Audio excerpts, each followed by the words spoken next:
All right, well, let's go ahead and get started. Good morning, everyone. I am so excited to see you all again. So today we're going to be kind of checking in on your progress on things that you've been working on. And the primary focus of our content today is we're going to be talking about some of the barriers and root causes to access and success in STEM, sorry, in CTE and also STEM, but specifically CTE. And so hopefully you've had a chance to do some of the exercises on the learning management system. If you haven't, that's okay. We'll get you caught up. And so we'll give you a little bit of time to check in. So as a reminder, if I haven't seen you before, my name's Megan. That actually is the wrong location. I'm not in Dallas. I'm in Southeast Texas. Oh, Um, and then you've met my colleague Casey Kenzie, as a kid, I was behind. last time. Let's mute everyone. Okay, great. And Casey is in Minnesota today, not in Louisiana. Our agenda for what we're going to do today is so we're going to spend about the first 20 minutes doing just a little bit of a check-in to see how you're doing, where you're at.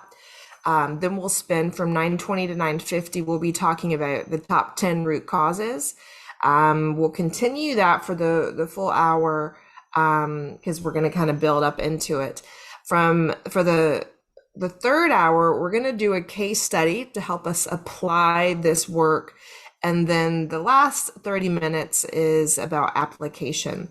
Now, of course, all of our time is flexible. So if you need more time to talk about something else, I want to make sure that we shift and accommodate that. And so that's the goal, right? So please tell me. I've not learned to read minds yet. So if you have specific things that you want to talk about, if you want to dig a little bit deeper into the data, as always, you have the opportunity to connect with me. You have the opportunity to connect with Jesse. What I don't want today to do is for us to dig deep into like a coaching on data analysis. That's what some of the other time slots that you have available to do. And so, but I do want to make sure that everybody's doing okay. So just a couple of reminders before we dive in. Our sort of session pledge that you've all have committed to based on what you've read on the learning management system and what we went over last time is, even though we have so many other distractions around us, our best bet when we're here together is to try to stay engaged. And I know this can be really hard. We've got distractions of other projects and emails and phones and all the things, but you know yourself best. So try to help protect yourself from your own distractions and turn those things away.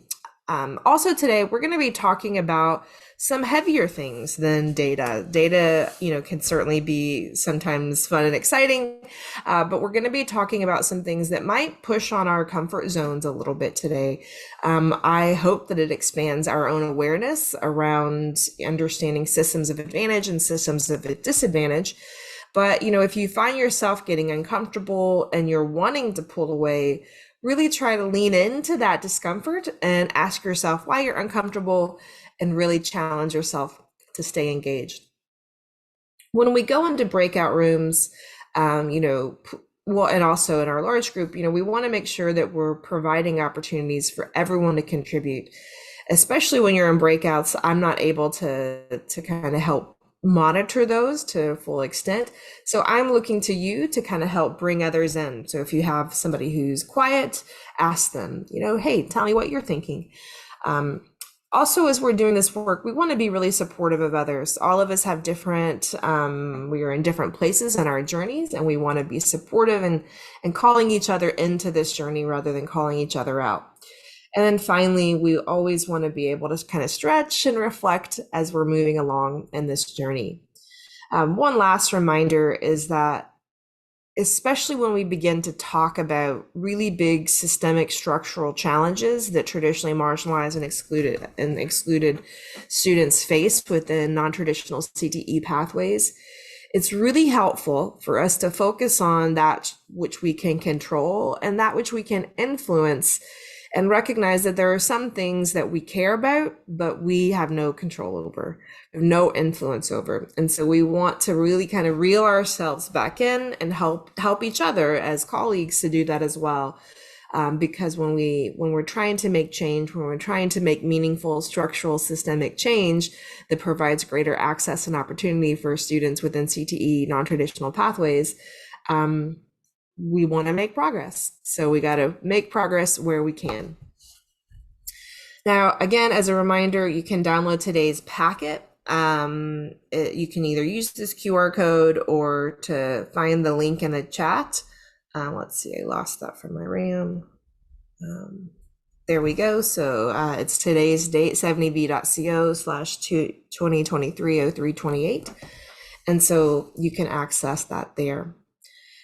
Now, what I want to do is I'm going to do just kind of a quick reminder of some of the things that you've talked about to kind of situate our conversation today. And then we're going to put you into the breakout rooms to give you an opportunity to talk to each other and say, hey, this is what we're doing. This is where we've come from. And this is what we're thinking about. So one of the things that we talked about last week on the LMS was belonging. And so hopefully, again, you had a chance to dig through this. If not, you'll still be able to do so. But we talked about on the LMS that there is a critical human need to find belonging, both in our workplace, as students in the classroom, and student in our schools, and as we look towards the kinds of workplaces that students are aiming to pursue. It's important that we find this belonging before we can actually get anything done. It's more important than how we feel about ourselves. And it is critical to finding opportunities and applying whatever interest that we have. And so again, these are fundamental human needs. And so often what happens within non-traditional pathways is there's sort of a forced belonging. This sort of forced belonging is where we're teaching people to sort of adjust, adapt, or assimilate.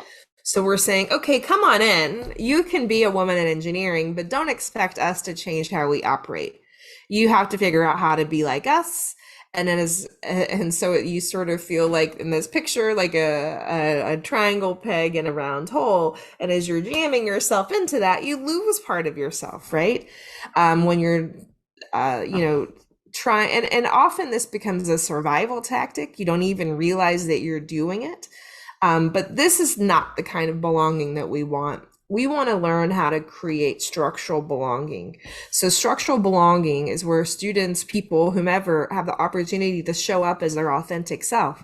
They get to show up in a way and fit in and find an environment where they feel valued, included, and affirmed. And then ultimately they're able to reach their greatest potential. And so what I want us to do is I'm going to put us, Casey's going to help put us into breakout rooms. And the questions that I want you to think about are just kind of checking in with each other. How is your progress going and analyzing your data? How are you doing on the learning management system? What kind of sort of support might you need? And just use this time to kind of check in with your colleagues and see how you're doing moving forward. Okay. Casey, can you put people into groups of like 3 or 4? And let's set a timer for, let's say 6 minutes. Okay, perfect. Thanks, everyone. All right, welcome back. I fear that may not have been enough time for you all to get really deep into your conversations. Give me a thumbs up if you want a little bit more time with your groups, if you needed some more time to debrief. We got a thumbs up from Dawn. Do we need a little bit more time? I need a few more thumbs up. All right, Dawn, you're the only one that wants more time. I'm sorry. I see you though.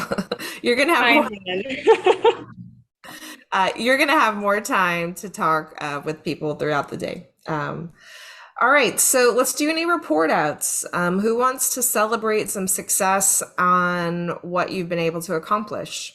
Let's do that first. So let's celebrate some success on progress you've made.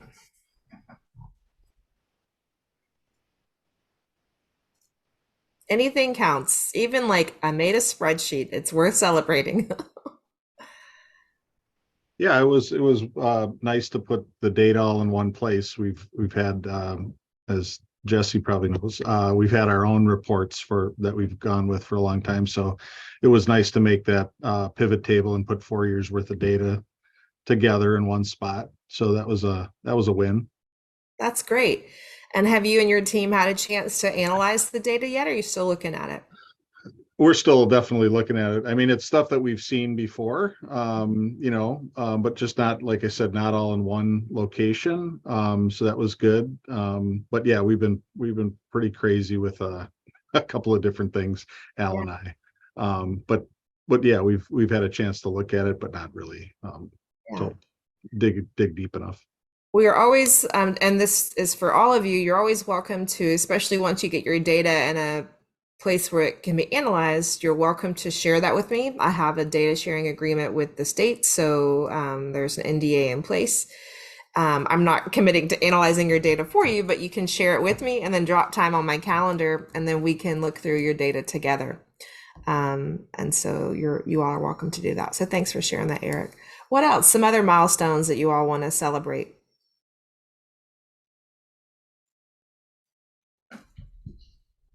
This is Amanda from CISA 12. I can just share because mine would be so very similar to Eric's. I'm still in the process of pulling some data into that spreadsheet, but a win for me was being able to create that spreadsheet, start taking a look at the data, and really trying to figure out how do I want to navigate that? So part of my work is working with a consortium of school districts. So while working with several of them, am I culminating this into certain areas? Am I creating my own tabs for this? Am I pulling it separately? How can I use this with the districts? So while I haven't maybe necessarily met with the group and really started analyzing it, it's really forcing me to think about the organizational way in which this will make sense for the work that I do in our organization. So That's great. Thanks for sharing that. Anybody else want to celebrate a win? I could do it since I kind of capitalized the conversation in our group as well. I had one, it started with what challenge we were talking in our group because I had started at a high level and immediately noticed something and kind of drilled down and didn't really feel great about what I was seeing and looking in the specific. There weren't a lot of conclusive because it was really small numbers when you separated it by pathway. But then after having a conversation in our group and talking with Jessie about like looking at it at a high level again, because she does so at the state and I do in the consortium as well. We kind of both identified the biggest issue that we're seeing, and it kind of fortified for me, like I am on the right path of what I'm looking at and what is the problem for our districts, and so how to work towards those areas. So like I think I kind of today said, okay, I know what I want to focus on. Yeah, that's great. Thanks for sharing that, Leah. Any other celebratory things you want to add? This is very motivating for all of us, so it is good to share the good news. I'll share. I am very proud of myself that I finished all of your homework while writing a grant. So, and teaching. So, it's fine. I love it. Yeah, so I'll give a little shout out to some of you. So we get to see from the back end your progress. And so yes, Dawn is at X% complete, so that's really stellar. And so many of you have done a great job in working through this. And oh, Sarah's got 100%. Way to go, Sarah. Where's Sarah? Hey, there you are. And just because some people may not have completed all of it yet, doesn't mean they haven't done it. Maybe they just haven't hit complete yet. And so if you want to be in the sort of challenge there, it is not a competition, but we got a few 100% completers down there. So way to go. I'm trying to be thoughtful to the level of an amount of work that I give you. And you get to decide what you're able to complete. And some of it's just extended learning. And so I definitely want to congratulate you all for the progress that you're making. So the final question around what help do you need? This is something that I really want you to tell me, and you don't have to take up the airtime today.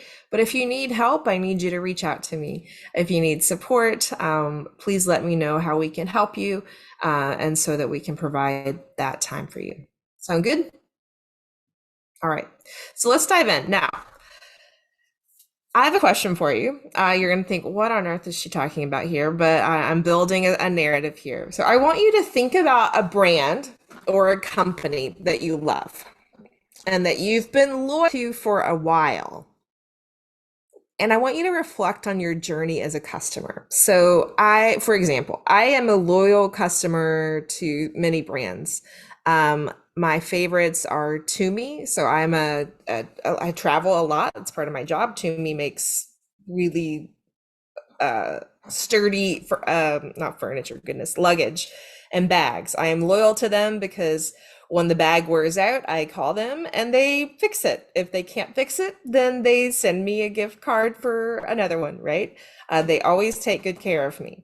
I'm a loyal customer to a couple of shoe brands because they have great customer service and they have great products. Now, I want you to think about a brand that you're loyal to and think about your journey as a customer. So let's give you a chance to kind of think about it and share. So what's a brand or company that you're loyal to and why? So you can use the poll, or you can just unmute and share. Who's got a company that you just are super loyal to? Tell me why.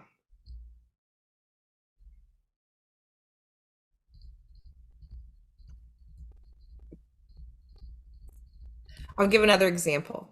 I am super loyal to American Airlines, and my loyalty started when I was in high school because I had like serious wanderlust and wanted to travel, but didn't come from a family that afforded that. But they had this where you collect the UPC codes on the back of the Nutri-Grain bars, and then you sent in a bunch of them, and they give you like 1,000 points. And so to me, I have been a loyal customer since eating Nutri-Grain bars in high school when they started my account. All right, so we got Southwest and Nike, Dansko, Apple products, and according to your students, you're a loyal Dunkin' customer. Amazon for the convenience. Yes, I am guilty of that too. Ooh, Posh Peanuts. I don't know Posh Peanuts. And so you've got these companies that you love and you're loyal to them usually for a reason, right? They have great products. If you think about your sort of journey of being a customer, how did you become a customer, right? Like, was it just you bought something the first time, but like, how did you even get to that first purchase? Somebody says Philodo. I don't even know what that is. The quality of the product, fast shipping. When something arrives broken, you expect an email to in, and within an hour they're fixing it. Okay, I don't know what Philodo is. Somebody tell me what that is. It's an e-bike company. An e-bike, like an electric bike. Okay. Oh, like electric bike. Okay, cool. Yes. Do you get to ride electric bikes in your state very often? We just had them out this weekend again. Okay. Even in the snow. All right. Cool. Porter Cable Tools. Okay. So somebody loves Heinz ketchup. So you've got all these brands that we love. And we're loyal for reasons. Now I want you to think about a brand or company that you once loved, but you're no longer loyal to, and why. So what happened? What's a brand that you were loyal to, that you're no longer loyal to, that you were loyal to, you love them, you're no longer loyal to, and why? So I'm at this crux right now with one of my brands. I have always loved Lancome products, because that's what my grandma used and I just love them. Well, I recently placed an order, a big, stupid order, it was like almost $500 worth of stuff. And I was doing it and not paying attention. And somehow it shipped to an address I lived in 12 years ago. Well, they evidently have a 0 cancellation policy. Like I caught it within seconds of the order. I called them and they're like, oh, sorry, we don't cancel. You have to figure it out. I'm like, that is a $500 order that is going to a place that I lived in 12 years ago. Like, I had this happen. And so, like, I am seriously thinking about not becoming a Lancome customer because they had zero flexibility and they would not help me at all, right? Like, they could have canceled it because I caught it within seconds and they've chosen not to. Because that is a very bad impression. And by the way, I did not get my products back. So it was a big loss. So ESPN, a lot of the on-air talent writers that you like have gone elsewhere. Oh gosh, we could talk all day about cell phones, cell phone service, constant billing issues. Somebody used to love Kohl's, doesn't anymore. Same with TJ Maxx. Ford, the quality is no longer there. The Midwest, they went out of business. Well, yeah, it's hard to love them when they're not there. I live in a small rural town, so we have one choice for internet. So you can love them or not, right? Somebody added into the chat the Milwaukee Journal Sentinel, the quality and quantity of articles has gone way down. All right, so the point I'm trying to make is that there is a journey that we have as customers.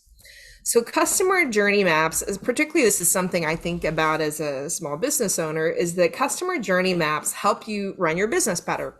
So rather than kind of guessing like what your customer needs, you'll know what they need and you'll know how to give it to them. And so this is an example of a customer journey map, and it breaks down your whole relationship with, it breaks down the whole relationship between a customer and a business into individual phases. And it allows you to sort of visualize the decisions that your customers are making along the way. And so only by understanding the entire customer journey can you really understand like how to structure these different touch points in the best ways for your customers. Now, what does this have to do with our students? Well, there's a deep connection between a customer journey and our students' journey to finding careers. So a student career choice journey map is very similar to a customer journey map. It's a visual illustration of the full student's journey across major and minor touch points. And so portraying a student's experience and the different phases and sort of intensities of how they engage with those phases, this map helps us to understand the experience and the flow a student has in their journey towards a non-traditional career. So all of those moments that sort of push them towards or push them away from a non-traditional career. So now I want you to think about what are the touch points on a student's journey towards their career, towards a CTE career, towards a non-traditional career within your region, within your school district. And so there are lots of different touch points that a student could face. They could be the people. They could be the different kinds of schools and those settings. They could be the specific programs that exist that they have access to. It could be the projects that they do in those classes. It could then be the jobs that are available to them after they complete, the training that they provide, or even the media that they see related to these pathways. Now, the touch points, again, could be, I think about the application process to apply, registration. Years ago, after I finished my doctorate, I decided I needed to learn more. I hadn't learned enough. And so I was trying to register to study at a community college because I wanted to take some business classes. I might also have been avoiding paying student loans, but one of those things is true, or both are true. And so I was trying to register at the community college, and I struggled to get registered because I kept running into this barrier that they needed me to take the Texas Success Initiative test. And I was like, I feel like a PhD. I feel like I'm good, right? Like, I think I don't need to prove I'm going to be a success. But there was like nothing that allowed me to get past it. So I then called the registrar's office and was trying to get somebody to help me. I had to make 13 phone calls to get somebody to talk to me, to call me back, to answer this question. Now, most people aren't going to make 13 phone calls. at this point in my life, I was a professional student. I'd been in college 11 years. I was a professional student, knew how to navigate those systems. But those are major touch points. If any other student had to call 13 years and didn't have my same level of sort of comfort with the education system, that would have been a point where they're like, well, it's not for me, right? It's too many barriers. I'm going to walk away. Other barriers could be advising. If you go to your counselors and the counselors continue to say, hey, you shouldn't go into manufacturing. It's going to be all boys. It's going to be really rough. You're not going to like it. These conversations happen. The courses themselves, community events that they might have touch points in, the special programs that they could attend, or all kinds of things. So now I want you to think about what are some of the other touch points. It looks like I don't have a Slido for this one, so I'm sorry about that. But what are some, what are some of the other touch points? You can turn on your mic, add it into the chat. Let's just do it old school in the chat.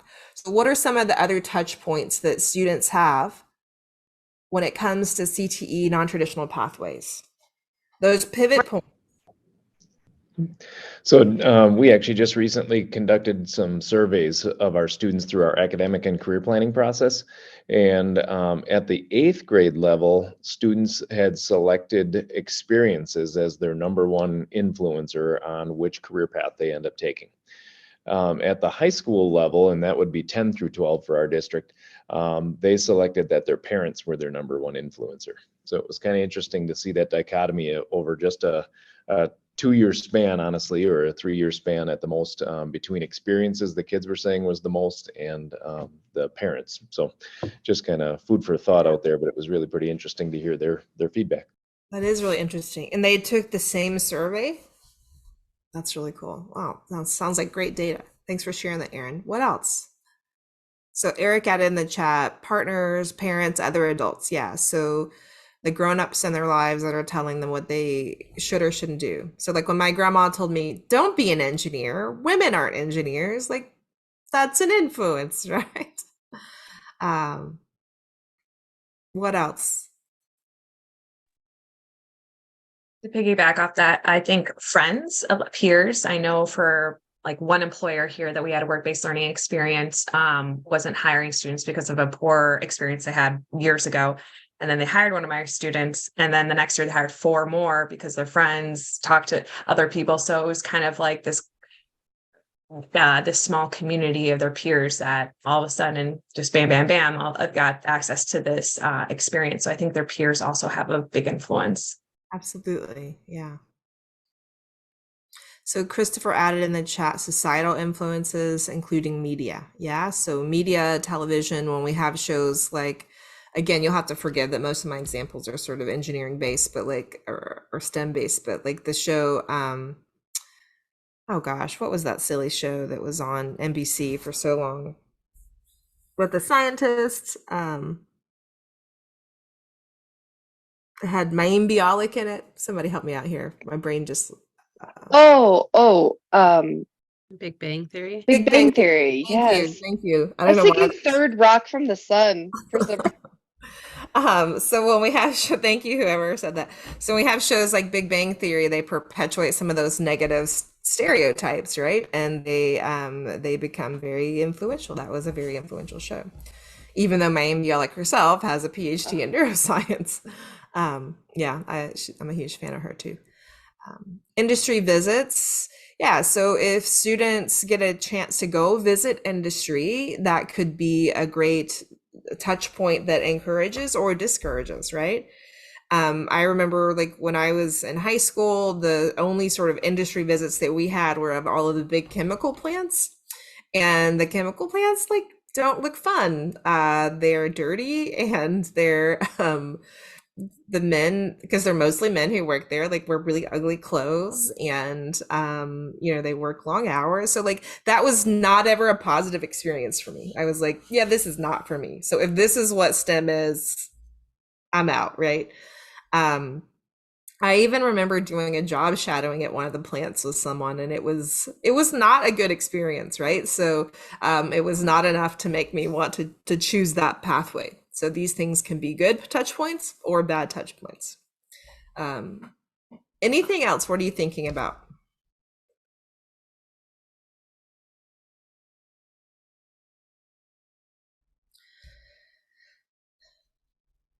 I encourage you to think about this as an exercise where you really kind of map out, similar to this customer journey map, to map out the student's journey on your campus and your community.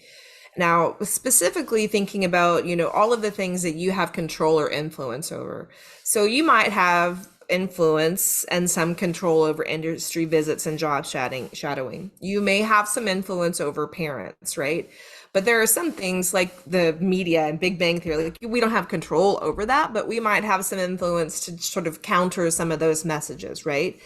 And so if we're really wanting to look at the student experience from a sort of structural level, we need to begin to map out all of the ways that they may be exiting the pathway without us being really aware of those things. So this is a great exercise, and I'll put it on the learning management system for you all to think about on your own. And so, I've shared this with you before, but as we're going into the next amount of content, I want you to remember that our students aren't broken and we're not trying to fix them, but we really want to focus our efforts on changing the systems and not the students. And so that means that we need to remove those barriers and add the supports that students need.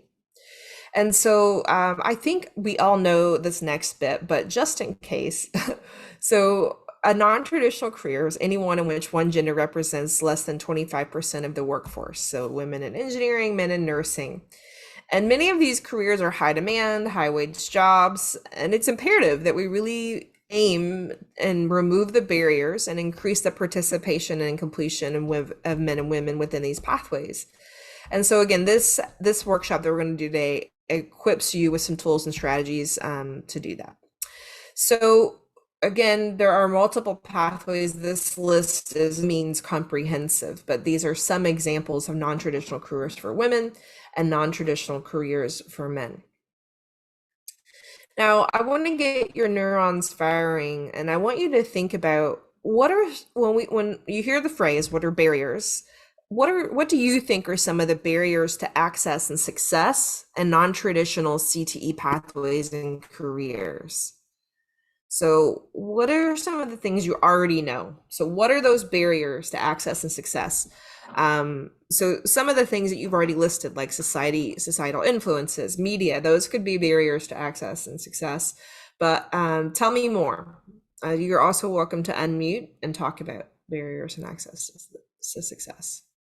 So like Aaron said in his survey, the student experiences for the 8th graders and the parents and the high school. The tech ed classes are dirty. Are they dirty, or is it a perception of being dirty? Or both? Perception. They're definitely Okay. have come a long way with technology that it's not dirty anymore, but it's still that perception that girls don't want to get dirty. Mm-hmm. Yeah, so thanks so much, Dawn. So peer influences as well.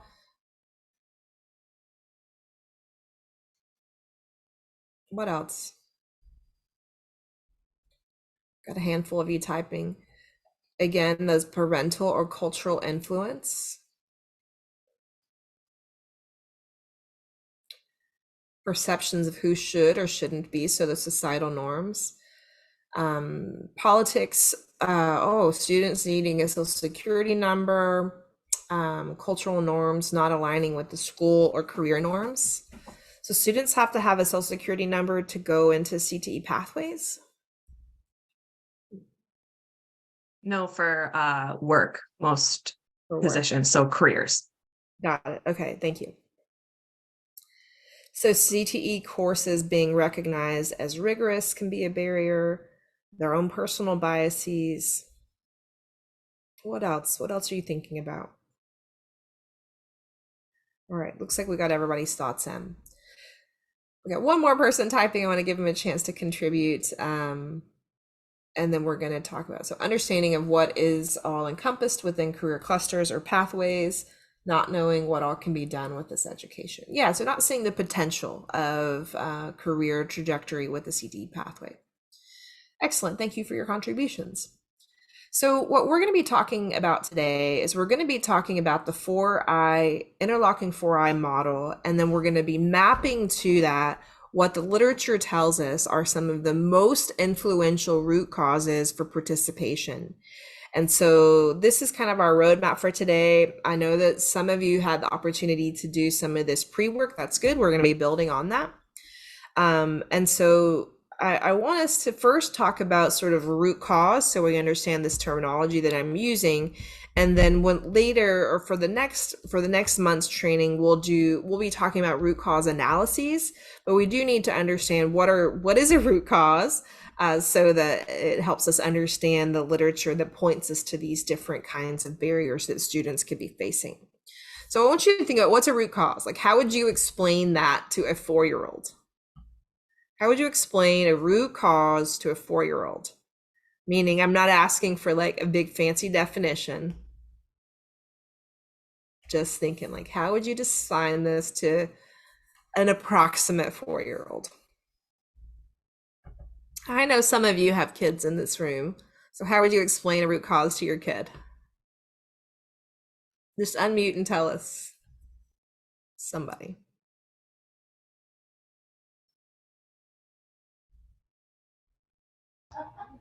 I think you just keep asking why. They understand why, right? When I had 4-year-olds, that was it was why 5 times, right? So exactly. Kristen, what were you going to add? I was going to say the exact same thing. The reason why. The reason why. Yeah, so that's exactly it. So root cause is that core issue that sets in motion the sort of highest level cause. It sets in motion the entire cause and effect reaction that ultimately leads to the problem or problems. And we're going to watch a really short video that's going to kind of explain this. Let me make sure I've got my audio connected. All right. Let's see. Hopefully the audio is going to work this time. You hear it? How often do you ask why? And when you do, how often are you satisfied with the first response? If you've ever had a conversation with a young child, do they commonly accept the first response? Try to leave it. Don't pull it off. Why? Because it needs to heal. Why? That's your body's way of healing itself. Why? Because you're a strong boy. Why? And the body is a miracle. Why? And resilient. Why? Researchers have explored why young children ask so many why questions and conclude that children are motivated by a desire for explanation. Results indicate that when preschoolers ask why questions, they're not merely trying to prolong the conversation. They're trying to get to the bottom of things. When it comes to issues of diversity, equity, and inclusion, we've got to keep asking why. If we don't keep asking why, we won't get to the bottom of things. We need to find the root cause. The root cause is the core issue, the highest level cause that sets in motion the entire cause and effect reaction that ultimately leads to the problem or problems. Too often, we fall flat when we see the symptoms and problems and we just stop there. For example, let's take a look at a tree and consider non-traditional careers and pathways. A non-traditional career is one in which a single gender represents less than 25% of the total number of workers. What we see first are the symptoms like participation, performance, persistence. If we look a little deeper, we can identify some problems like awareness and interest. But the root cause is the why. Why aren't students interested or persisting? Some causes can include culture and climate, access, opportunity, policies, bias, and stereotypes. There are many root causes for inequities in education and in the workforce, and they often work together in complex ways. Until we verify and deeply examine the root causes for our particular population, we won't fully understand why we see the symptoms and problems that we do. So what can you do? Well, first, read the research, understand the root causes. Next, make a hypothesis of which root causes might be at play. And finally, conduct a root cause analysis to identify and verify underlying causes and barriers before you dive in with an intervention. A root cause analysis is a structured process that assists in identifying underlying factors or causes of an adverse event. Understanding the contributing factors or causes of a system failure can help develop actions that sustain the correction. Otherwise, we keep trying things, burning our time, energy, and budgets on solutions that don't address the root cause. So remember, act like a child, and don't stop asking why until you get to the bottom of things. All right, so Eric and Kristen were spot on, right? So we want to ask 5 whys to really understand those root causes. Now, again, that's what a root cause is. Today's focus is talking about what are those root causes and barriers. And then we're going to be teaching you how to do a root cause analysis within your own populations. Now, a couple of kind of key terms in your handout that you can download. I have a lot of these key terms defined here, so you've got these definitions. But I want to kind of set up where we're going to be going for the next hour. So oppression is this combination of prejudice and power, which creates a system that either discriminates against some groups or benefits others.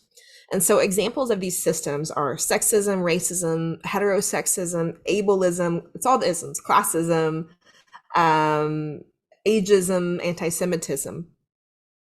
And so a particular dominant group, it can hold the most power in a given society, and while some subordinate groups are those who lack power compared to those dominant groups. And so these systems of oppression, they enable dominant groups to exert control, often not even wittingly, over non-dominant groups by limiting their rights, their freedoms, and access to basic resources such as healthcare, education, employment, or housing. And there are 4 types of oppression: ideological, interpersonal, institutional, and internalized. And these systems, they overlap and they interact. Most importantly, these systems are designed by people and they are upheld by people. And so we're gonna watch a little video. I think we're gonna watch, we're gonna watch another little video that some of you may have already watched, but it's short and cute and it'll get us the kind of key points for those who missed it. We're gonna watch that when we come back from, actually it's 1 minute. It's gonna take us into the break. So here we go. Oppression. It's a word that's often used as a blanket term, but there's actually a whole lot more to it. There are 4 interlocking aspects of oppression: ideological, institutional, interpersonal, and internalized. And it might seem like a small difference, but it's very important to be able to distinguish between each kind, because understanding oppression is the first step to fighting it. Let's start with the core at the heart of every form of oppression: ideology. Every system of oppression comes from the idea that one group is somehow better than another. Ideological oppression starts when the dominant group associates positive qualities with itself and negative qualities with the marginalized or othered group. Ideological oppression describes the deeply ingrained social root of inequality. It's the larger overarching idea that leads to the isms. For example, the idea that black people are dangerous is ideological racism. The idea that poor people are lazy is ideological classism. Ideological oppression leads to institutional oppression. Institutional oppression is the way that systems and institutions manifest the dominant ideology. Institutions control access. Who is able to get to what and how? This includes legal rights, police practice, access to medical care and education, public policy, political power, and media representation. For example, when women make 2/3 of what men make, that's institutional sexism. When a building is constructed without wheelchair ramps, that's institutional ableism. All of this leads to interpersonal oppression. Interpersonal oppression is probably the easiest to recognize because it happens all around us. Interpersonal oppression is the way that people play out discrimination and violence on each other. It can take the form of micro-stereotypes and harassment. For example, when a student is bullied for being gay, it's interpersonal homophobia.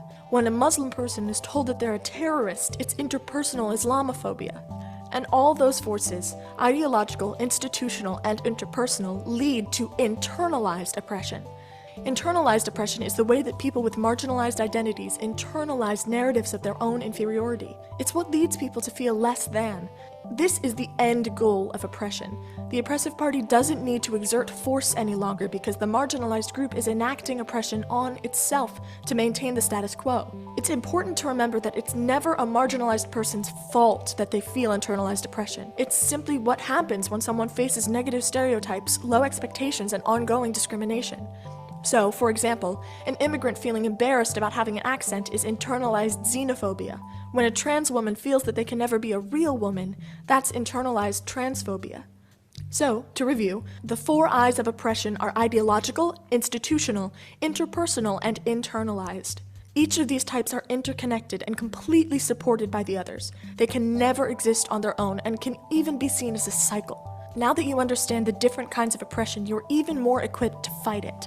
Don't forget that any effort to dismantle oppression should aim to address it at all 4 of these levels. Thanks for watching. All right, so keep a thought of that as you move into your break. We're going to take 10 minutes.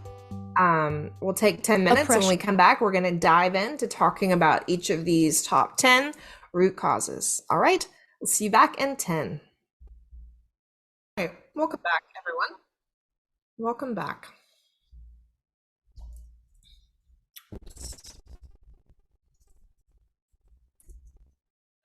All right, we are going to start diving into the 4I model to help us understand a little bit more about the root causes.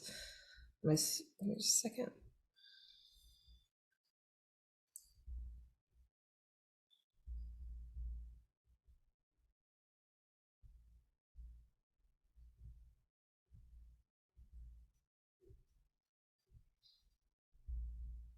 Okay. All right, so as we learned in a little video, ideological is the foundation of the 4 I's. It is the idea that one group is superior to another, and these ideologies can create a dominant narrative about a group, so like an us versus them culture. So some examples are the idea, the perception that men are smarter or more math inclined than women. Or the stereotypes that girls don't want to get dirty, right? So these are some stereotypes that could exist within these ideologies. Grandma's ideology that women don't become engineers, like that's an ideology. And so these stereotypes, these are widely held but fixed, really oversimplified and generalized images or ideas of a particular type of person or thing, usually including personal traits or circumstantial attributes. And these stereotypes, they can become ideological beliefs that are held within one's culture that lead to assumptions about characteristics, behaviors, and social norms. I really like Chimamanda Adichie's TED Talk called The Danger of a Single Story. And if you haven't watched that, I'll make sure to put it on the learning management system. But she says within that, she says, the problem with stereotypes is not that they are untrue, they are incomplete. They make one story become the only story. And I often think about that. I've been thinking about it a lot recently because, especially being back in this community that I was raised in, I'm having, I've made some friends. I've made friends. It's so exciting. But some of them, many of them work at the plants because that's the employer here, right? And I like just last night, I met 2 new women engineers who work at Dow Chemical, which used to be called DuPont. And, you know, I think about how I hope that they're reaching out to the schools and providing great role models and examples, because I did not see the women that were showing up to be the role models for us growing up, right? Because those stereotypes are really insidious. And when I think about the way that I had those sort of examples growing up, it's not the stereotypes that just men that look like my dad are engineers, right? Because that's true. It's just that they're incomplete. We don't want those one stories to become the only stories. And the other term that we talked about here is prejudice. So prejudice, that is that preconceived notion or opinion that's not based on reason or any kind of actual experience that you have. And so within the field of social psychology, prejudice refers more specifically to the attitudes and the emotional responses towards a group and its members. And so if we're talking about stereotypes and prejudice as functions of these ideologies, this foundational I want you to think about what are some examples of negative stereotypes or negative ideologies about non-traditional CTE careers. So in your responses, make sure that you're putting the CTE career and then whatever the stereotype is. So if you're talking about nursing, then what is the stereotype about men and CTE, for example? So what do you think? What are some of those ideologies, those underlying stereotypes that can influence all of those other things that we've already been talking about, the parents, the media, the peers? What are some of the negative stereotypes?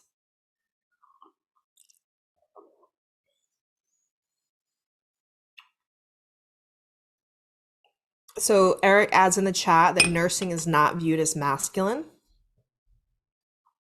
Yeah, so there's been this sort of conditioned genderization around nursing as a helping profession, and that, you know, it is, so therefore it does not become a masculinized career.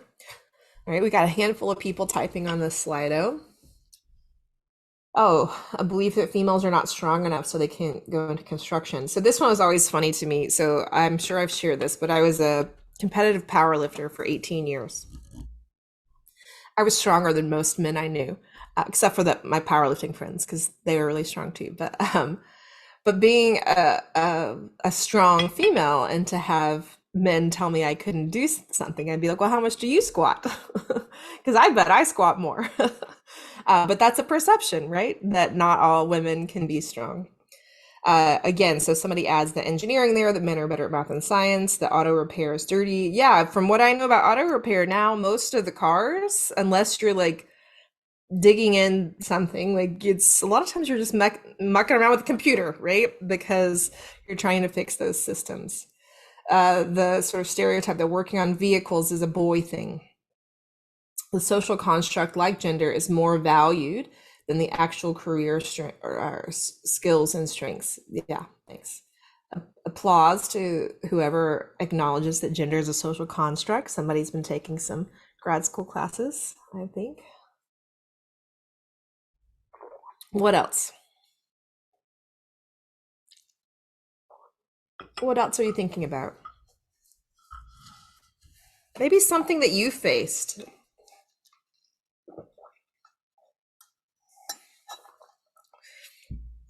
There are really, really gross stereotypes. I mean, none of them are good, but there are really negative stereotypes about education. That's what it's going to say, that not only that men aren't sensitive or can't relate to children, but there are really awful stereotypes that men have faced, assuming that men are somehow gay or having like pedophilia for going into early childhood. Like, these are really ugly and awful stereotypes that have prevented students from having amazing educators because of the fear of men facing those stereotypes. What are some other examples? Right, we don't have anybody else typing here. So all of these ideologies, they can become very insidious in our culture. They can become part of our sort of ways of knowing and doing. And we don't even have to agree with these ideologies, but they become part of our brains, right? So when you all came up with these things, you weren't creating new knowledge. You were identifying things that you already knew. And so that leads us to interpersonal. So interpersonal interactions, these are how the ideas, the ideologies, how they are played out in our daily interactions, either intentionally or unintentionally.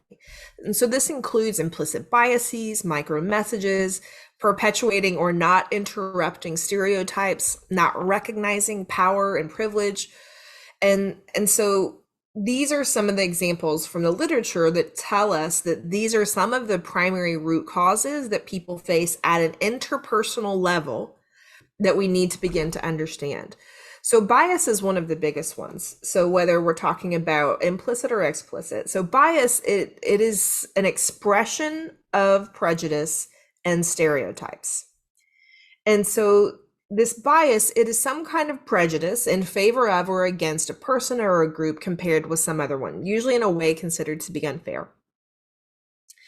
And so implicit biases and prejudices, these are often unrecognized and may not even reflect your own declared beliefs or values. And these prejudices and the stereotypes and consequently the bias, they can operate in combination to influence our behavior. So the difference between explicit and implicit biases is pretty clear on the words, but explicit refers to attitudes or beliefs that affect one's understandings, actions, decisions in a conscious manner. Implicit is what affects all of these things in an unconscious manner. Let me share something that just happened to me. So on Saturday, I received a random phone call. I was gardening. I was with my dad in the front yard, and I just built flower beds and had 5 yards of soil dumped on my driveway, and I still have half of it. I need to go keep shoveling. Had a random phone call, and this guy who I don't know and who refused to tell me his name called me to tell me that I'm everything that's wrong with the world and that I'm ruining the profession of engineering. And he proceeded to berate me for 8 minutes and telling me all kinds of really awful things. Besides the fact that I was actually a little bit scared for my safety. This is explicit bias. Someone who takes time out of their day, out of their weekend to call me and tell me that I am a problem with the world and that he declared a white male engineer for the last 30 years. You know, this is explicit bias. For the large part in the workforce and in education, this is illegal, right? To have these kinds of beliefs and behaviors and explicitly say them. There are laws that protect people from these things. Doesn't mean they don't happen, but there are specific laws that aim to protect people from these things. Now, implicit biases, these are something that all of us have. And they affect us in ways that we don't always realize. It's that unconscious way in which all of these things can manifest. Now, this is outside the scope of today's workshop, but if you want to learn more about implicit bias and the sort of neuroscience behind it, I can give you access to the course on the Engineer Inclusion Network for if you want to dig a little deeper into this. But bias is one of those key things that becomes that interpersonal thing, and it can manifest in the sort of tone of our language, the actual words in our language. It can manifest in our sort of suggestions and ideas, and these things accumulate in really powerful ways. The next thing from what the literature tells us is that role models are one of the most influential sources of self-efficacy, which goes to determination, but role models are really, really important for students in non-traditional careers and pathways. So people cannot be what they can't see. And so when I talked about, these women that I met that work at Dow as engineers, it's one thing for students to see them, but they need, in order for them to be effective role models, there has to be this connection. So there has to be this perceived similarity. So the similarity could be like, hey, this person's from the same community that I grew up in. This person is also a woman. This person, and it's varies for all students. So for example, I actually have an aunt who has a PhD in engineering, electrical engineering. But she was never growing up. She was never a role model for me, even though we were, both women, because my family didn't talk very nice about her, and they made me think that I was going to have to be an old cat lady if I wanted to be an engineer, and I didn't want to be an old maid cat lady. Again, I'm using terms that my family used, right? So I didn't relate to that. So just because we shared gender and a last name doesn't mean it's going to be an effective role model. The next thing is that you have to have some credibility. You have to be able to have some example that you've succeeded in a pathway. Another thing is you have to be enthusiastic. Years ago, I was hosting a panel on women in engineering. One of my friends, she and I had gone to college together. She was having a bad day. And she's on this panel and she is grumpy and not very enthusiastic. And I had to pull her aside and be like, Ebony, like, you got to tone this up because we are not giving that enthusiastic vibe that engineering is cool and fun, right? And she's like, I'm just having a rough day. And I was like, well, do we need to call it, right? Like, you know, in order to be that role model, you have to be enthusiastic. And then the final, what research tells us is that you have to have this competency through effort, meaning that it doesn't do students any good for me to show up and be like, I was a pro at math, I was a pro at science. It's all come very easy to me. That is not what makes good role models. What makes good role models for me to show up and say, math was really hard for me. I would come home and I would do calculus for 4 hours a night. I would mow my neighbor's lawn, who was a retired math teacher, so that she would trade with me math tutoring, you know, to talk about like how I had to work really hard at this so that I could succeed. That's what makes good role models when we talk about the effort and the hard work. The next thing that the research tells us is that students need to have really good feedback all along the way. And so again, I've got some additional resources on effective feedback that you can learn, but this is one of the core root causes for students in non-traditional pathways is not receiving effective feedback all throughout their education that is encouraging them and teaching them to believe that that STEM is good for them, or that CTE is good for them, and it is a great career pathway. And this connects to the internalized that we'll talk about later. So the next is the institutional. And so institutional, this creates a system of invisible barriers that limit people based on their memberships in certain social identity groups. And so these barriers, they're not only invisible to those people seemingly unaffected by it. So for example, my bully on Saturday, the first thing he said to me is like, I am a white male who's been an engineer for 30 years, and I have never felt like I didn't belong in engineering. So I don't know why you all keep talking about it. And I was like, well, hey, good for you. I'm so glad that you feel like you belong, right? What about everybody else?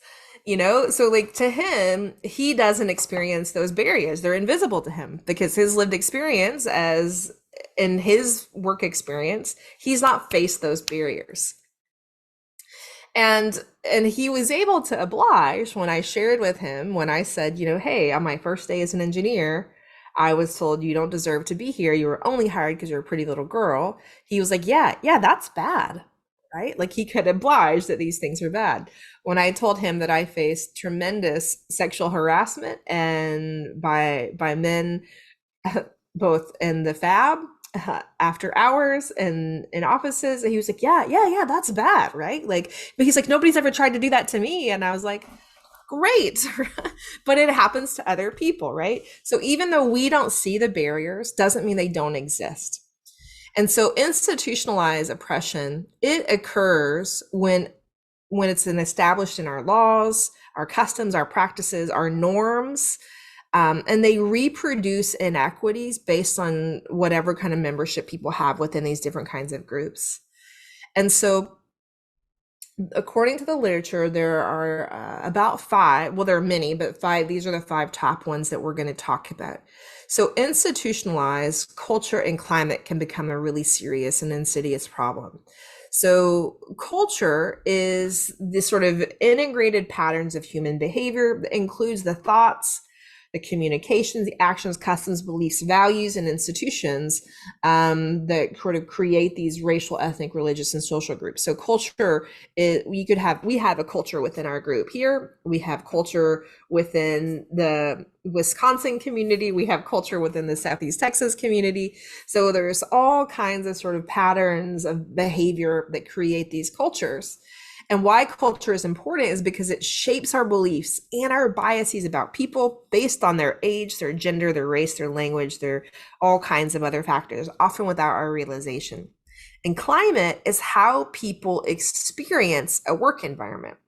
So for example, the climate that I experienced as an engineer is different than the climate that this guy experienced as an engineer. Totally different climates and ways in which people experience that. And so for our non-traditional careers and pathways, students are experiencing these things in different ways. What does it feel like to be in this classroom? How do individuals feel when operating in these different cultures?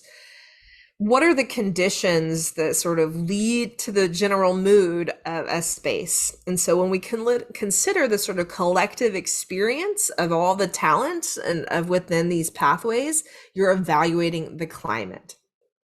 And so next we can talk about policies and procedures. And so policies and procedures from an educational standpoint are things that can kind of create barriers and limitations to access. One of the things I think about from my dissertation research is that for students to participate in Project Lead the Way classes at the school of my data collection, they had to pay and this was like 10 years ago, $150 fee per class to participate in it. That's a huge financial barrier to a lot. That's per class, per barrier. Not to mention the school had a $30 million football stadium, but kids had to pay $150 per class to be able to participate in this engineering. That's a policy that becomes an institutionalized barrier for socioeconomic status, right? I don't know how y'all build stadiums in Wisconsin, but we can't seem to do them here in Texas for less than 30 million, at least in the big 5A districts. And so these policies and procedures could be things around scheduling. How are we creating one class that's typically for women? Is it situated at the same time as a class that's typically for men? So now we're creating choices of well, I want to do home family and consumer sciences, but it's at the same time as welding. So I guess I'll do family and consumer sciences, right? Those are tough decisions, and I don't envy anybody who has to do scheduling, but these are policies that create potential barriers around gender lines. One of the next barriers are marketing. This is usually the lowest hanging fruit when it comes to CTE pathways and careers. But, we think about the messaging, the imagery that we use, the actual images, and our efforts, the efforts that we use in marketing. So I want you to think of some examples of limiting CTE marketing messages that you've seen. So limiting CTE marketing messages that you've seen.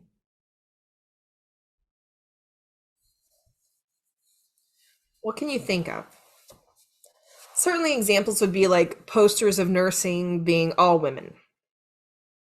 Or if you walk, I had recent examples of the auto class having lots of really inappropriate posters of women in them, right? That's not marketing, but that's certainly the culture and climate, which creates a negative space. So any pictures posted of only one gender, primarily white students. So again, when we're not creating diverse imagery of any kinds of things. What else can you think of? I think also I consider the course handbook, when students are selecting courses, the language that you use can be very biased or just very bland and not inclusive to helping students understand those pathways. I had one group of educators that I worked with, I think they were in Tennessee, and I challenged them to work with their students to create sort of videos that advertised each of the courses. And so they got amazing videos of students talking about how fun these courses are and to advertise what they get to do rather than the 2 or 3 sentences of welding materials, whatever, right? So we've got one more person typing. I want to see what they add. You're certainly welcome to unmute or add in the chat as well if you're having trouble with the Slido. What else is coming to mind here?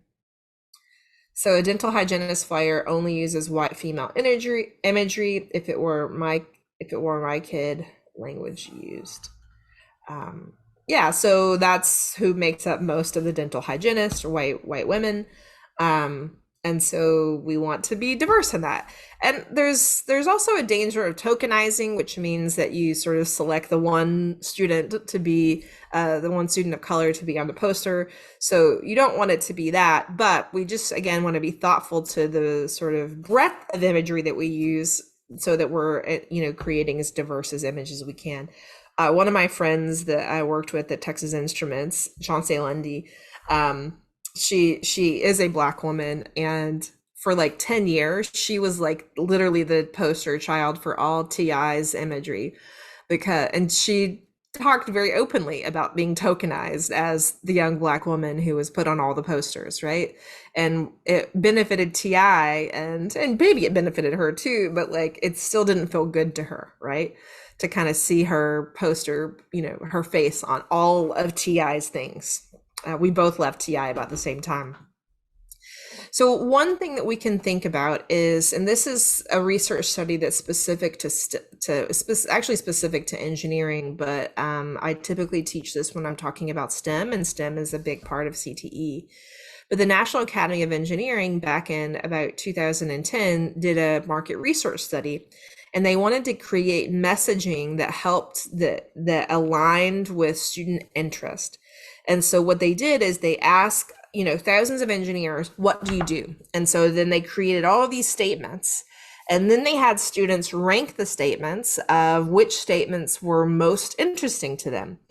And so these are the top 3 that they came up with: that STEM professionals make a world of difference and help shape the future, that STEM careers are essential to our health, happiness, and safety, and that STEM professionals are creative and collaborative problem solvers.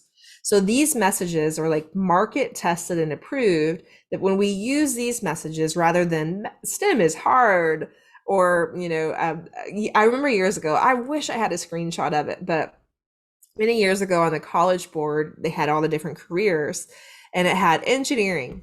Do you like to work really hard math problems? Do you like to work late hours in the lab? You might want to be an engineer. Now, I'm adding some inflection there, but that is the worst sales pitch ever, right? That is not a good sales pitch. But what attracts students is when we talk about, hey, let's change the world. Let's work together. Let's do something that's important. When we talk about that why, that is what attracts people into careers. And so even though these are specific messages to engineering and STEM, you can connect these to many of the CTE pathways. So I think about, my uncle is a welder for the city of Dallas. He does a lot of work that makes the city run, right? Like his work is really important. He fixes machines so that those machines can get back on the road so that we don't have traffic jams because they're taking care of things, right? So understanding the sort of bigger picture of our role is really, really important. So Chris adds in the chat that these messages connect to students' passions, and passion is a strong motivator. Yeah, so thanks, Chris. That really goes to this next set of information I have around work values. And so work values are the ways in which we choose work that we like, right? And so work values are important because there is a strong correlation between job and life satisfaction, the degree to which your job matches your work values. So if you are in a job that is not in alignment with your work values, you are likely not loving it. You're not satisfied. Now, over time, our work values can shift and change. And so there are many work values. These are the top 4, the most common ones. And so the first is intrinsic. Intrinsic is that general interest. It's that passion that Chris is talking about. It's that you love something. It also has a value of autonomy, meaning that you get to sort of work on something on your own, and you kind of have your own piece of the pie. I think about my job as an electrical engineer for TI. We owned parts of the product portfolio. So we had tons and tons of different devices, but I owned certain devices and I was responsible for those, for the manufacturing and the multiple sites across the globe. And that was really fun. I got to have my own projects where I worked on making the device better, faster, cheaper, smaller. And so that helped spark interest. And so there was a strong intrinsic value to that. Extrinsic, this is a value of making money and having job security. And certainly when we talk about many of the CTE pathways, many of them are high demand, high wage jobs that are great opportunities and pathways for people who hold extrinsic values. Prestige, this is having a value of having a prestigious and respected occupation. And social values, this is valuing working with people and making a contribution to society. And so many of us share all four of these values. To kind of help you let this sink in, I want you to think about for a second, like, where do you sort of see your values sort of most sort of balanced right now? If you think about these four, where do you have the most sort of emphasis?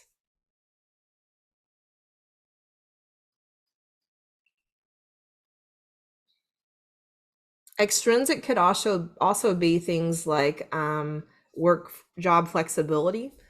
That is an extrinsic value. Anybody thinking about, maybe you're thinking about a job that you had that like was not flexible and you didn't like it, and it was really hard for you and provided very low job satisfaction because maybe you didn't have the flexibility that you need, or you didn't get to work with people, and so you didn't have that joy. So Chris is saying she's got an extrinsic value.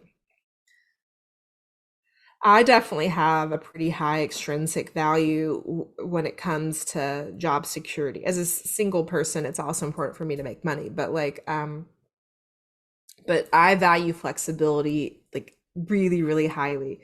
Every year that I've worked for worked from home, I've tried to like estimate how much would someone have to pay me to come back into an office every day. And every year that number would get higher and higher and higher. And now I don't think anybody could pay me enough money to make me have to like get up and like iron clothes and go somewhere every day, because I value that so much. What else? Somebody thinking of something?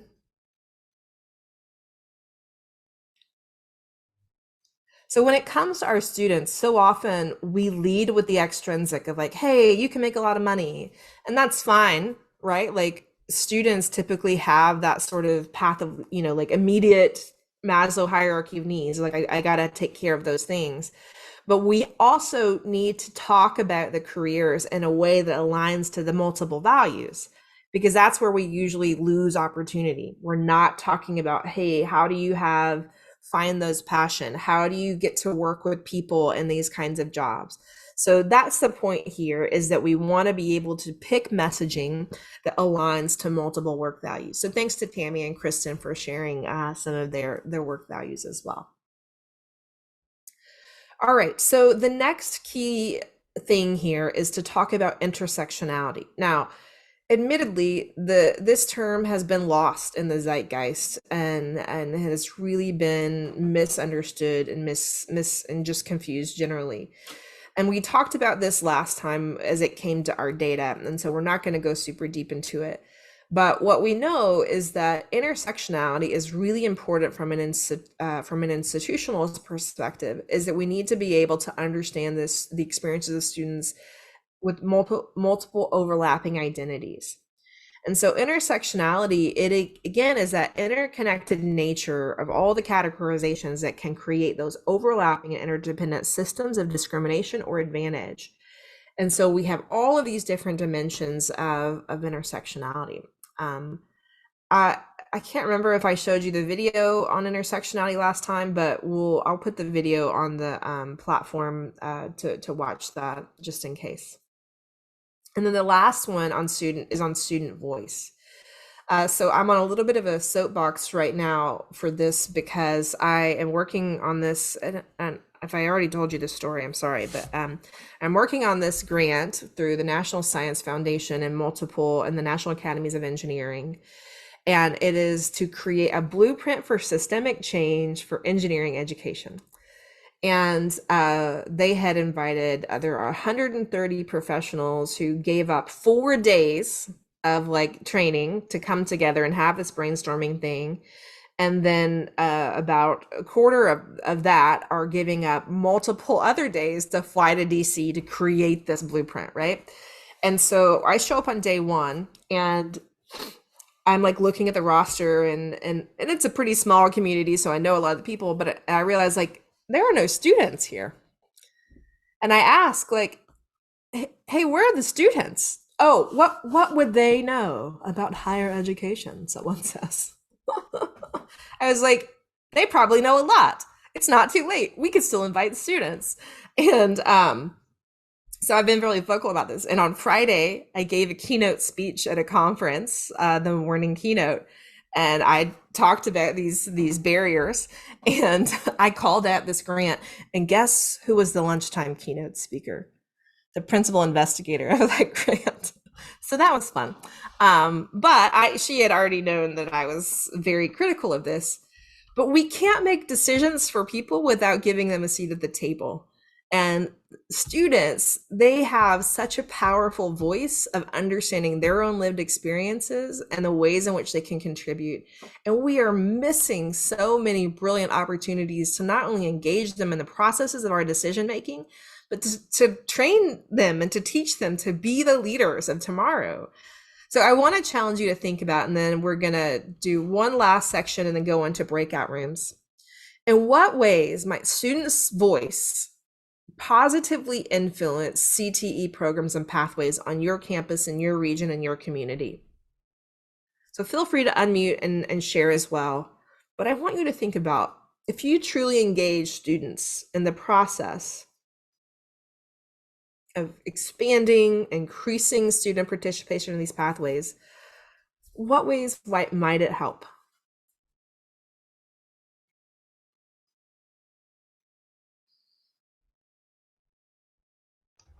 I think that students sharing their voice can break down some of those barriers we talked about before, because students can see that, oh, if this peer did it, I could do it also. Exactly. Yeah. Yeah, so that's actually a source of self-efficacy. That's the role models, right? So that's really great.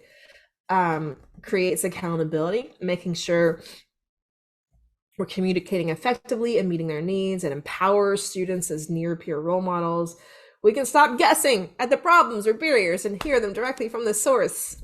Yes, exactly. What else are you all thinking? Asking them when courses should be offered. Okay.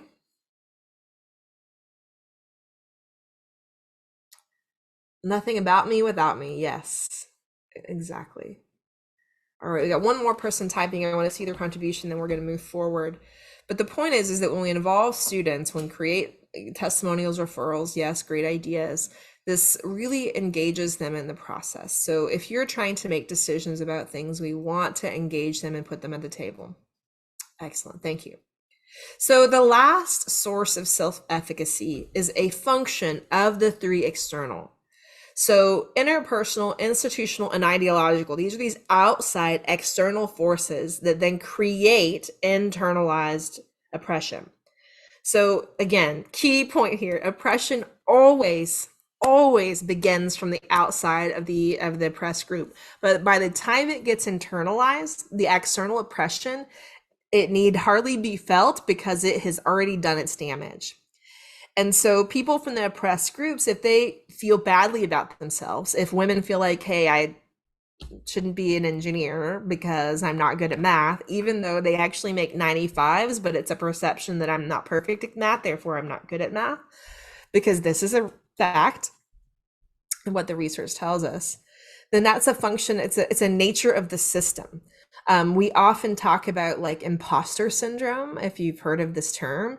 Imposter syndrome is actually something that problematizes the individual, but all imposter syndrome is internalized oppression. You have internalized all the external messages, those ideologies, those interpersonal messages, the institutionalized messages that tell you you're not enough, and it becomes a function of the external system. And so I'm an advocate of like, stop talking about imposter syndrome, because what we're really talking about is externalized oppression that then becomes deeply internalized. And so examples of this may include feelings of like self-hate, self-doubt, believing negative messaging, powerlessness, and despair. And so self-determination is the key root cause here.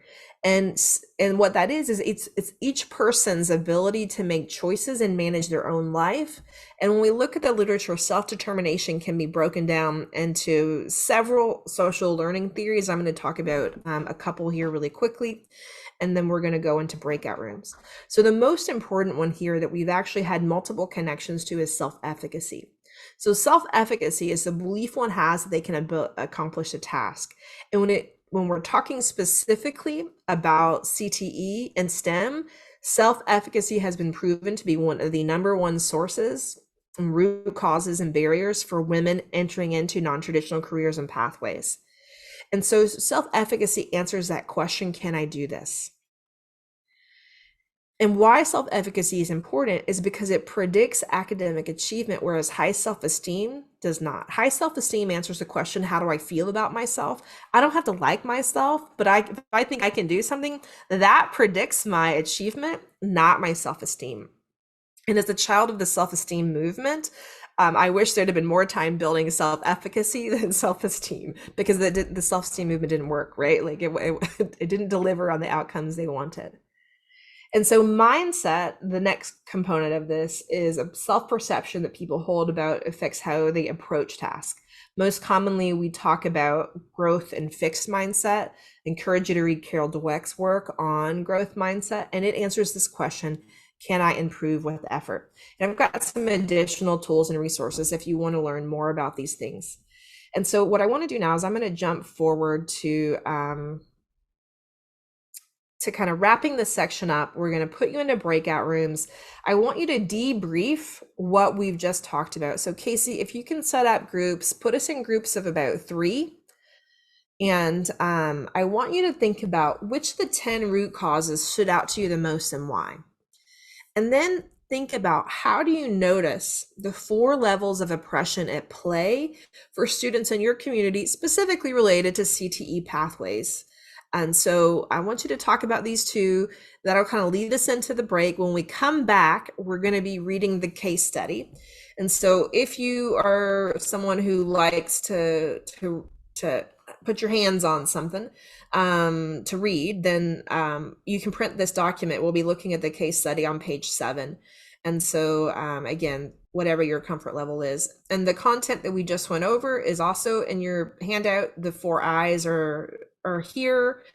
Listing of the root causes are here. And then if you want to take some action, because action is always good. We didn't talk about these, but I'll again upload this, and then here are some resources specifically related to those. So with that, Casey, if you could open up the groups. We're not going to close the groups at 50 minutes after the hour. So we're just going to leave the groups there. You break on your own. Okay. So if you're still talking and want to keep talking, we're going to pull you back at the hour. All right. So self break as needed. All right. We'll see you back. Thanks. Thanks, everyone. Welcome back, everyone. Yeah. Welcome back. All right. So our goal now is to do a little bit of a debrief from your conversation. If you have any questions, it's a good time to ask those. And then we're going to do a quick, after that, a quick pivot into the case study. So what's something that came up in your conversations? Questions, aha moments, connections? What are you thinking about? What would you like to report out from your conversations? I had kind of brought up the fact that self-determination is such a massive, massive challenge to overcome. It's nothing that we're ever going to quit on. It's nothing we're ever going to do like that. But I think once a person kind of internalizes who they are and how they feel about themselves, and unfortunately, because of some of the biases, in fact, I was working in my group with somebody from the Milwaukee area, which is a predominantly Black area in many of the schools. They often come into the class already knowing, you know what, I'm not really an accountant because there are no Black accountants out there, or I'm not an engineer because there's no Black engineers out there, or whatever the case is. And that's a really, our heaviest minority population is Hmong or Southeast Asian students, and we kind of face some of those same issues too. Like the parents have certain expectations of them, but the kids are like, hey, we're not our parents, we're our own people. We want to live our own lives too. And sometimes you kind of have to play that as well too. So that self-determination piece is, to me, seems like one of the toughest barriers to overcome. Yeah. Thanks for sharing that, Aaron. And what we know is that self-determination, that internalized piece, is a function of all the outer pieces. And so the key takeaway for today's lesson is that so often we focus on the internalized and we never really dive into the externalized things. And so if we want to see progress, the takeaway is we have to address it at all 4 levels. So if we want students to have that positive self-determination, we got to change the system in which they function. Otherwise, it's like pushing up a rock up a hill, right? Like it's impossible, because it's gonna, all those external forces are gonna keep pushing that rock down the hill. And so we've got to kind of try to figure out, how do we address it at multiple levels, especially when we look at the connections with self-efficacy. And I'm also going to add on to the learning management system, if you all want to dig deeper. I have a course on self-efficacy on the LMS. I'll give you all access to that as well. Because understanding self-efficacy, even though that feels like it's just addressing student self-efficacy, when we look at it from a systemic lens, and we recognize that feedback and support, understanding the belonging at the institutional level, like all of these things are drivers of self-efficacy, they're influences, then that helps us begin to recognize how we can change the system to then build self-efficacy. Let me make notes of this. So as a side note, when I give you access, so the self-efficacy course and the implicit bias course, they're paid courses on the LMS, but I'm going to give you access to them so that you don't pay. So if you have trouble getting to the non-paid version, let me know. Don't pay the money, right? And we'll make sure that you get to have the access to those. Bias course. All right. What else? Thanks for sharing that, Aaron.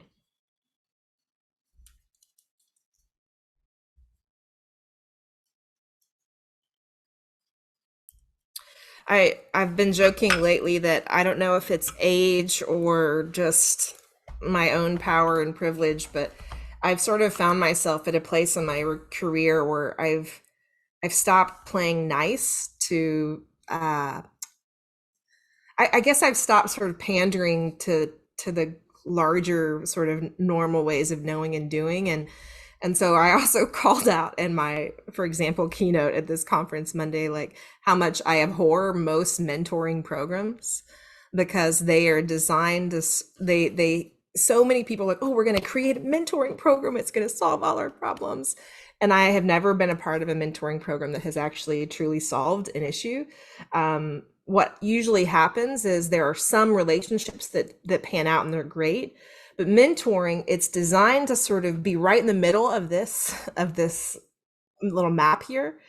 But unless we help address all of these other levels, it's never going to really change anything. It's like a drop in the bucket. Now, there are certainly examples of where a student could have a really beautiful relationship with a mentor, and that's going to help change one person's life. That's great.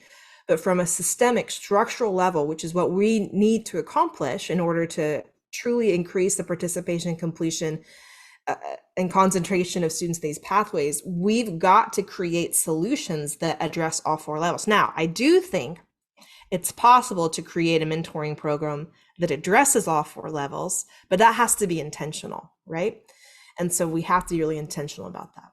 So that kind of brought me to what I had brought up in ours, because I had written down when we were going through this on the role models end of it. How do you find role models that don't reinforce those negative stereotypes? Because typically I think you find a lot of individuals that have broken through those into those pathways that are really strong in those areas. So they may be strong in construction, or they may be sensitive in the men that are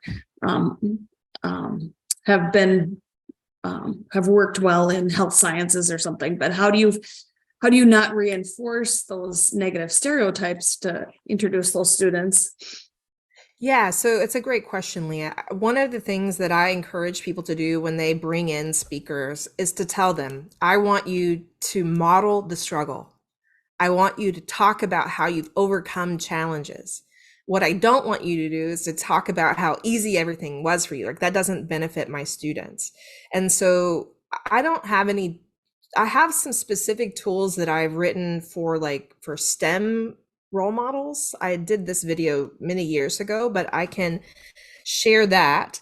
And so we created that. I created that video for NAEP back before I worked for them full time. But the idea was that you would share it with people and say, hey, watch this little training video before you work with our students. So it's like kind of what to say, what not to say. It's quite old. And I challenge you, if you listen to it, I videoed it when I was living in Puerto Rico, and you can hear the coqui frogs because I couldn't because I lived in a house without air conditioning, so like all the windows were open. I also had to record it at 3 a.m. so that you couldn't hear traffic. But listen for the coqui frogs. That's a little egg nugget or whatever.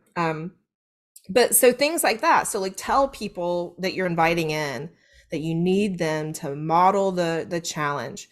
Other damage that sometimes we are our own worst role models because we've been conditioned to come in. Engineers, again, that's where my most of my expertise is, but like we've been conditioned to come in and say like, oh, I used to take apart radios, and I always thought, well, I never took apart a radio. Does that mean I can't be an engineer? Because everybody who came to talk about engineering, they all said that.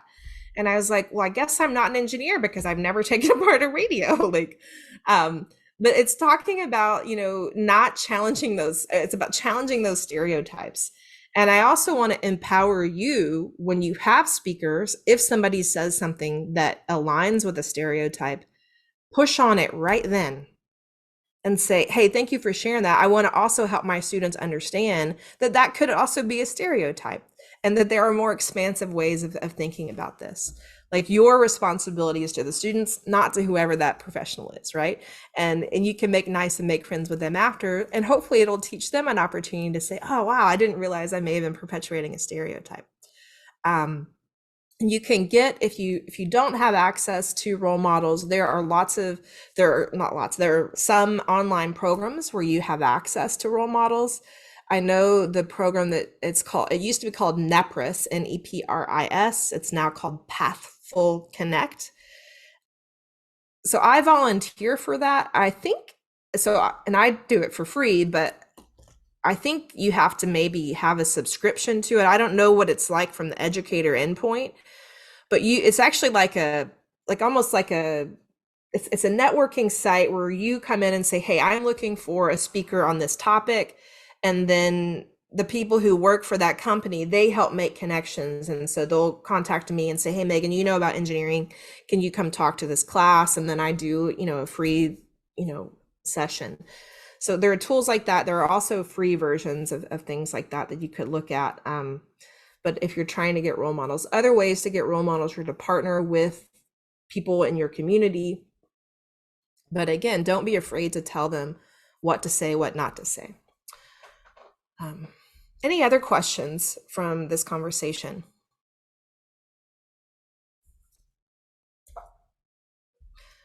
All right, so now we're going to do the case study. We're going to shuffle you into different groups so you can have more conversations with more people.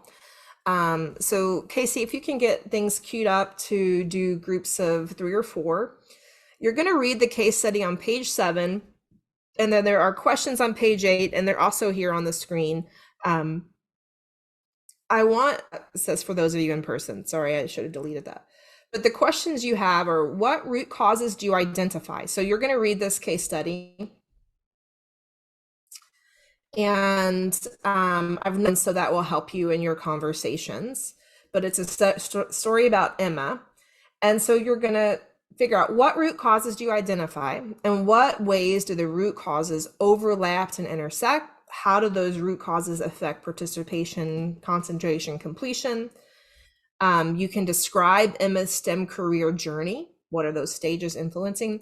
So we're going to give you a good chunk of time to have a conversation on this. So we can set a timer for 20 minutes on the rooms. And then don't put them automatically closed. We'll check in and see how people are doing. And I'm going to pop in your groups and check on you after a few minutes. All right. So you're working on page 7 and 8 of your handout. And then there are additional questions, those questions on your handout here. All right. We'll see you back in about 20 minutes. Thanks, everyone. Welcome back.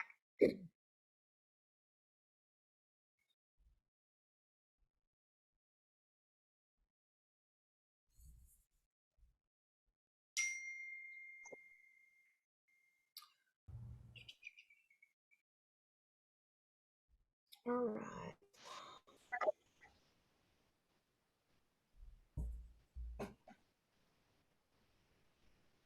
All right, I think we're all back now.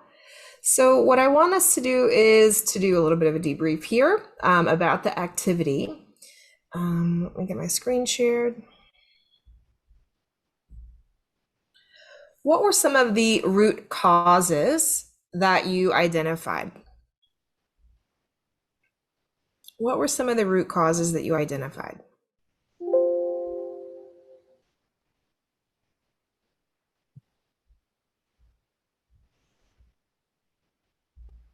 Family expectations. So that goes to both interpersonal and it can also be institutional. So when we think of family as an institution of like the sort of familial culture, family expectations can be part of that as well.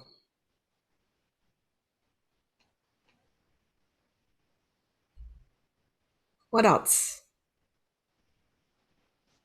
There were many of them.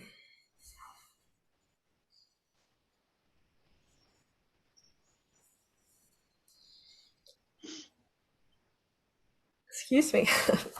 So socioeconomic challenges. So socioeconomics from when we look at the top 10 root causes, that becomes like institutionalized, poverty. That's part of one of those isms and what can create barriers there.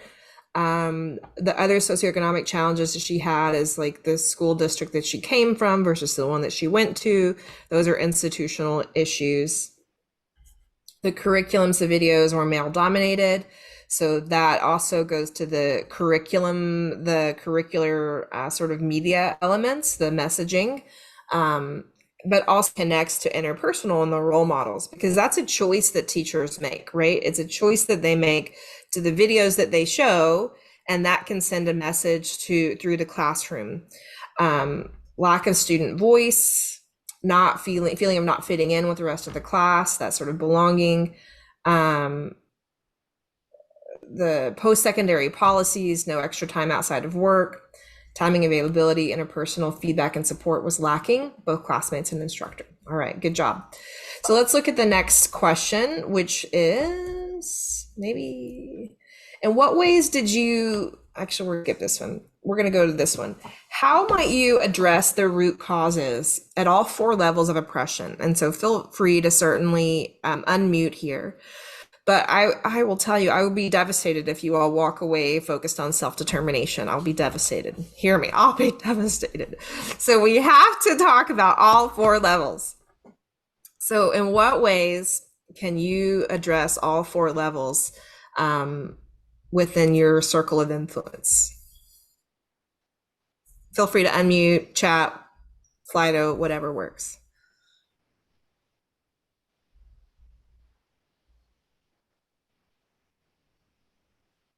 I think you can start with the instructor for sure. And, this is a community college, so I'm thinking, the dean would talk with the instructors about the importance of the support that they give to the females that are in their classes, that they need to feel like they belong, and they need to be cognizant of how they're talking and the things that they're doing in class, how that might affect females, and to take some extra steps to be sure that they feel included. Yeah. So tangential to that, other examples of institutionalized policies would be, well, recognizing that we're not ever going to get every teacher on board, right? Like, I mean, I want to be an optimist, but let's face it, I'm not. says the peasant. That was a joke. Y'all didn't laugh, but but there's still going to be people on this planet who think it's worth their time to call a random woman on a Saturday to berate them, right? Like, there's still going to be those people. I do think people can change. I would not be in this work if I didn't think people could change, but we can't always change these things within the same sphere. So that's why we create programs like the Society of Hispanic Professional Engineers and student chapters of that, for example. So you can have those in pre-college, you can have those in post-secondary. And those create communities where students are able to find belonging in a way that they may not be able to get from the classroom. And so those are other institutionalized opportunities that you can provide. So thank you for sharing that, Eric. Yes. So other feedback here, updating marketing materials, videos to be more inclusive, create some mentor training. And not only mentor training, but I'm also a huge advocate of training students how to be mentees, because it is a two-way street. And so often, admittedly, I was part of a mentor program for Southern Methodist University, and I did it for many years. Besides the fact that I moved away from Dallas, but I told them, I'm like, I'm kind of tired of it because the students were putting all the work on me. And that is really hard for me. Like, I'm, have a lot to do, and I don't want to feel like I'm pulling to get students to talk to me, right? And so one of the things that it's on my long list of things to do, but I want to create a resource that helps students. I personally believe one of the things that helped me in my career is I was have you ever read that book? Let's see if I have it here on my bookshelf. The book, Are You My Mother? It's like a little, it's like a book you read to your kids. And getting some nods. I usually have it sitting right here. So it's this book of this little, I think it's a duck that hatches, and he goes, and the mom had gone to find food, and it just goes to every little thing and asks, are you my mother? Are you my mother? Are you my mother?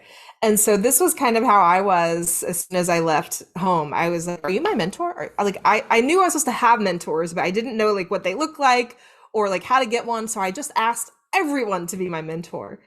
And being a little bit of a type A overachiever, I approached it very systematically. And I was like, I would like for you, if you're willing, to spend 30 minutes with me a month for the next 6 months. And then I acquired all of these amazing professionals who have invested in my life over decades, right? And so how do we teach students how to do that? How I knew to do that, I don't really know. But how do we help students make that offer? And even and how do we reduce barriers that allow them to do that? For example, again, when I gave a talk at that conference on Friday, half of the participants were students, and I made that offer. And how many students came up to me afterwards and asked me to be their mentor? 0. I made the offer, and still there was a barrier that they didn't connect with me, and that's fine too. But how do we help students be good mentees? Identify if there are support opportunities, like the Women in IT. Think about when the courses are offered, so that you make sure that they're not overlapping in ways that reinforce gendered stereotypes. Encouraging instructors. If you have power or influence here, I would add here, instead of encouraging, I would say hold people accountable to creating inclusive and equitable environments. When we all become educators, we commit to serving every student, but somehow we are able to get by without doing that. And so if it is within your sphere of influence, to what degree can you hold educators accountable for these kinds of actions? And so certainly we need to encourage them, train them, and support them. But how can we also hold people accountable to that? All right, so great job with these exercises. I want to put you, and this is also shared on the Engineering Inclusion Network, but if you go to nontraditional I think it's nontraditional.careers. Yeah, it reroutes to my website, but on this page, I have a ton of different resources around non-traditional careers. And so I've got the posters that you can download, and then some different workshops and resources here. But also I have, here are some videos about people in non-traditional career. No, wait, those are videos. These are some interviews that I've done with people in non-traditional careers.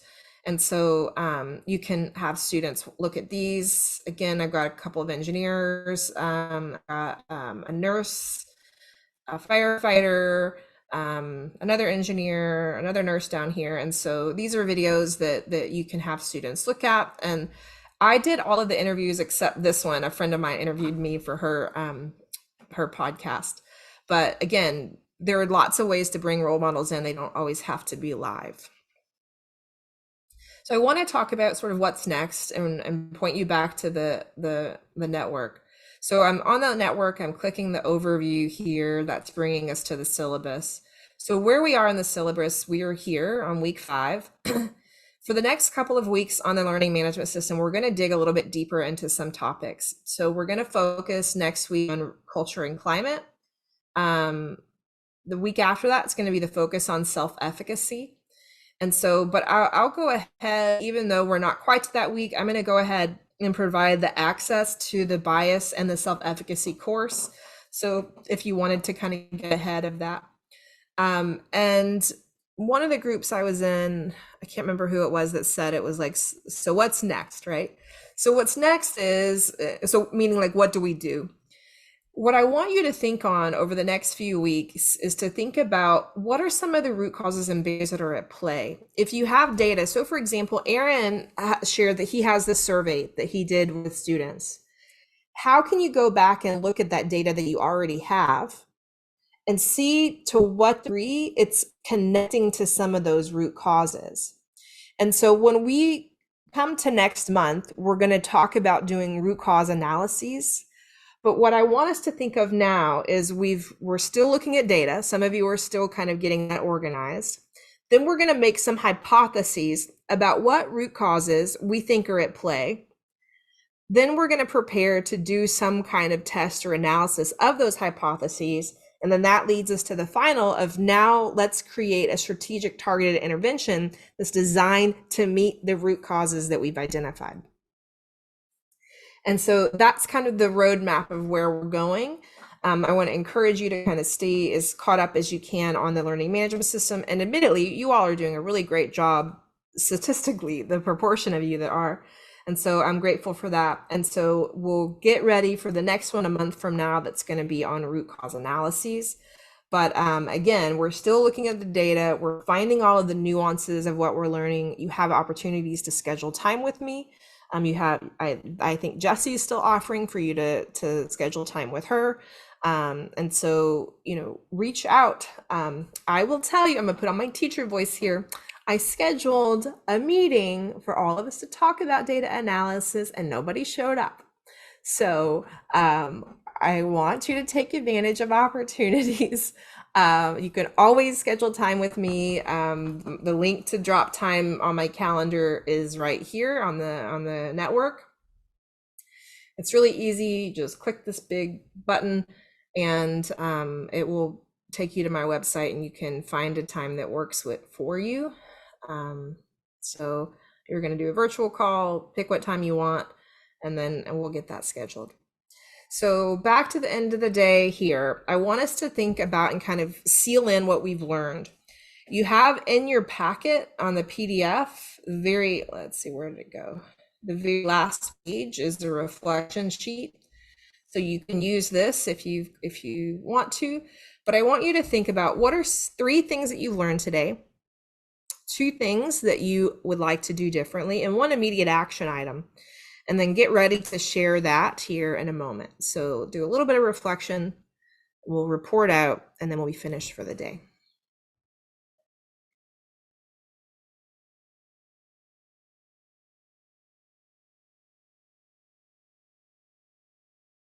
So Chris added in the chat, if it would be helpful, make a point to reach out regarding pulling and organizing your data with either Megan or Jesse in the next 2 weeks. So that might be your action item. And admittedly, I'm traveling to California to speak next week, so I'll be out of office 3 days. So lock it in sooner than later. All right, as the remainder of you type before I click so we can see, I just want to remind you that feedback is, you can always send feedback. There's an anonymous feedback form if you don't want to give it to me directly. I also don't bite, so you can give it to me directly. I really value feedback. It helps me improve your experience, and it's better for you to give me feedback in real time so I can shift and adapt your learning experience together. If there are other ways and things that you can think of that will enrich your learning experience, let me know, and let's figure out what we can do to make that happen. So I'll go ahead and click here and see what we've got. So immediate action items, Chris added one in the chat: explore ways to get students engaged in conversations, decisions at the state level. I like that. Evaluate data for intersectionality, visit NTO classes to observe culture and climate, share the Packer with the thought leaders. I don't know what the Packer is in our district, and ask what, oh, the packet, maybe the packet, is that what you meant? Okay. Review the data with school admin, relook at data and continue to ask why, to set a time to this cause, dive deeper into the data, talk with CTE leaders, look at the trainings Megan is going to post, create video course descriptions and add student voice. And if you do that, I'd love to see them. I'd love to share them also. So whoever did that, dig into your data more and schedule time with Jesse, cross-check your CLNA student survey with the 10 root causes discussed today. Awesome. Well, I am so grateful for your contributions today.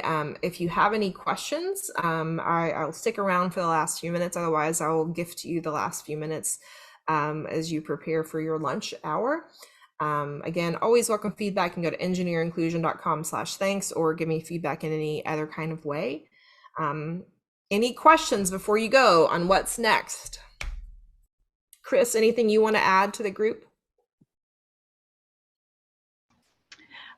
No, just thank you so much. And I'm really happy I was able to join in today, and it was a really great discussion. Thank you. Thanks for coming, Chris.